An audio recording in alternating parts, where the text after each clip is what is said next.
शादी के बाद हर कपल की सबसे बड़ी खुशी होती है एक बच्चे का। लेकिन सोचिए, जब सालों बीत जाए और कोई बच्चा ना हो, रिश्तेदार के ताने, समाज के दबाव और अंदर ही अंदर टूटती उम्मीदें, यह दर्द वही समझ सकता है जिसने इसे झेला हो। लेकिन मेडिकल साइंस ने इस दर्द का हल निकाल लिया है, IVF। आज की इस वीडियो में हम 3D एनिमेशन की मदद से आपको IVF की पूरी प्रक्रिया विस्तार में समझाने वाले हैं। IVF क्या है, IVF क्यों किया जाता है, IVF की स्टेप बाय स्टेप प्रोसेस क्या है, और लास्ट में यह भी जानेंगे कि IVF की सफलता परसेंटेज कितना है और इसमें खर्च कितना आता है। तो चलिए बिना किसी देरी के शुरू करते हैं। पार्ट 1, IVF क्या है। IVF का फुल फॉर्म है इन विट्रो फर्टिलाइजेशन। इसे आम भाषा में टेस्ट ट्यूब बेबी टेक्नोलॉजी भी कहा जाता है। जब किसी कपल का बच्चा नहीं हो रहा होता है, तब IVF की प्रक्रिया की मदद से उसका बच्चा कराया जाता है। आसान भाषा में समझे तो IVF एक ऐसी तकनीक है जिसमें महिला की एग और पुरुष की स्पर्म को शरीर के बाहर लैब में मिलाया जाता है। जब यह दोनों मिलकर एम्ब्रियो बना लेती है तो उसे महिला की यूट्रस यानी गर्भाशय में डाल दिया जाता है, जिससे प्रेगनेंसी शुरू होती है। अब सवाल ये उठता है कि IVF की ज़रूरत आखिर क्यों पड़ती है। इसको अच्छी तरह से समझने से पहले आपको फीमेल रिप्रोडक्टिव सिस्टम और मेल रिप्रोडक्टिव सिस्टम को अच्छे से समझना पड़ेगा। देखो, एक बच्चे का जन्म कैसे होता है, इसी से हम मेल और फीमेल रिप्रोडक्टिव सिस्टम को अच्छे से समझ पाएंगे। ये फीमेल की रिप्रोडक्टिव सिस्टम है। फीमेल रिप्रोडक्टिव सिस्टम का सबसे महत्वपूर्ण अंग ये ओवरी यानी अंडाशय होता है। हर फीमेल में 2 ओवरी होता है जो एग का प्रोडक्शन करती है। प्रत्येक माह ये ओवरी एक एक एग रिलीज करते रहता है। यहाँ आपके मन में भी एक सवाल आया होगा कि क्या हर महीने ये दोनों ओवरी एक एक एग रिलीज करती है। तो इसका जवाब है नहीं। जब एक ओवरी एग को रिलीज करता है तो दूसरा ओवरी अगला महीना एग को रिलीज करता है, यानी कि दोनों के बीच टोटल 28 दिन का स्पेस होती है। ये फीमेल की यूट्रस है। यहीं पर ही एक बच्चा का इम्प्लांटेशन और डेवलपमेंट होता है। और यह जो यूट्रस और ओवरी के बीच ट्यूब दिख रहा है, इसका नाम फॉलोपियन ट्यूब है।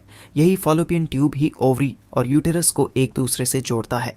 ओवरी के पास ये जो फिंगर जैसा स्ट्रक्चर बना हुआ है, इसका काम होता है जब ओवरी एग को रिलीज करता है, तब यही फॉलोपियन ट्यूब के फिंगर इसे कैच करके अपने अंदर तब तक रखता है जब तक कोई स्पर्म इसे हिट करके फर्टिलाइज ना कर दे।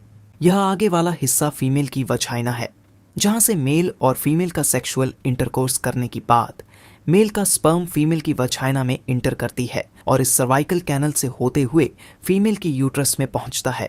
यहाँ मैं आपको बता दूं कि एग का फर्टिलाइजेशन फॉलोपियन ट्यूब में ही होता है।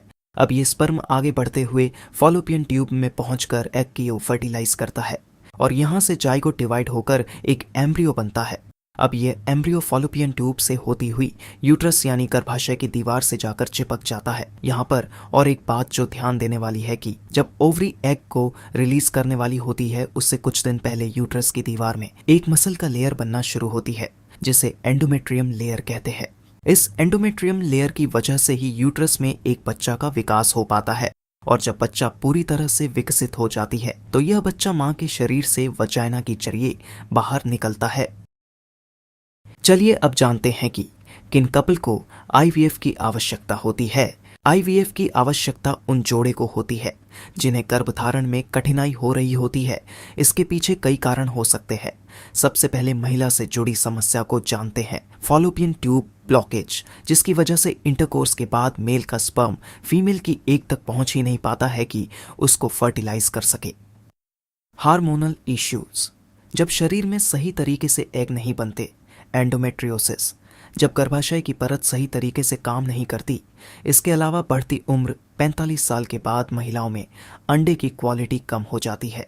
अब पुरुष से जुड़ी समस्या को जानते हैं, लो स्पर्म काउंट, स्पर्म की संख्या का काफ़ी कम होना।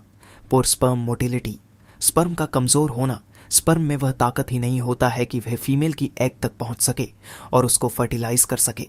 चलिए अब जानते हैं कि IVF की प्रक्रिया कैसे होती है। IVF कोई एक दिन में होने वाली प्रक्रिया नहीं है। इसमें 4 से 6 हफ्ते लग सकते हैं। इसे स्टेप बाय स्टेप समझते हैं। Step 1, ovary stimulation. महिला को हार्मोन इंजेक्शन दिए जाते हैं ताकि ज़्यादा अंडे बन सकें। ये प्रक्रिया 10 से 12 दिन तक चलती है। डॉक्टर अल्ट्रासाउंड से अंडों की ग्रोथ को मॉनिटर करते हैं। स्टेप 2, अंडे और स्पर्म का कलेक्शन।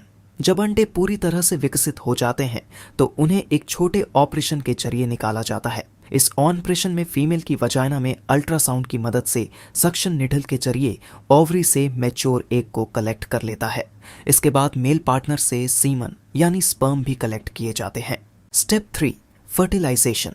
एग और स्पर्म को लैब में मिलाया जाता है। अगर शुक्राणु कमजोर हैं तो ICSI intracytoplasmic sperm injection technology से एक स्पर्म को सीधे अंडे में डाला जाता है। 24 घंटों के अंदर एम्ब्रियो बनने लगता है। Step 4, embryo transfer. 3 से 5 दिन बाद सबसे हेल्दी भ्रूण को महिला के यूटेरस यानी गर्भाशय में डाल दिया जाता है।